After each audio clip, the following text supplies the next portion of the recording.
Tesla Supercharger left offline by Swedish court. Tesla's Supercharger station in Ljungby, Sweden, will remain without power after a Swedish administrative court rejected the company's appeal to force a grid connection to the site. The completed Supercharger has been stalled for nearly 2 years amid Tesla's conflict with the IF Metall union in Sweden. The court ruled that the ongoing union strike against Tesla Sweden is valid grounds for the Supercharger's connection delay, as noted in an Alt-Ohm Elbel report. The Ljungby Supercharger was one of the first charging stations that were denied grid access after IF Metall launched its strike against Tesla Sweden in late 2023. Electricians at local grid operator Ljungby Energinet were pulled into a sympathy strike by the SECO union, preventing the site's connection. Tesla reported both Ljungby Energinet and Gavla Energy Elnet AB to the Swedish Energy Market Inspectorate, arguing that grid operators failed to meet their legal obligation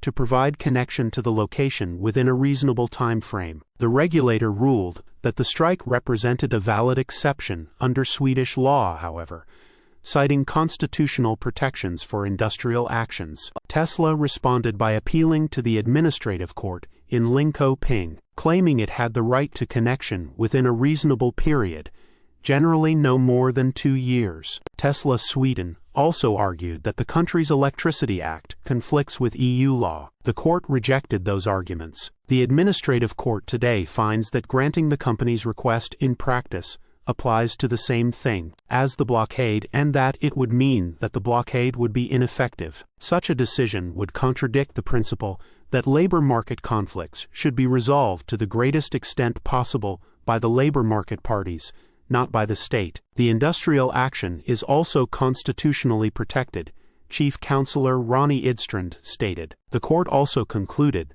that the Electricity Act does not conflict with EU regulations, and that special reasons justified the extended delay. While the ruling was unanimous, Tesla Sweden may appeal the decision to a higher administrative court. Source: reposted and summarized from Simon Alvarez at teslarati.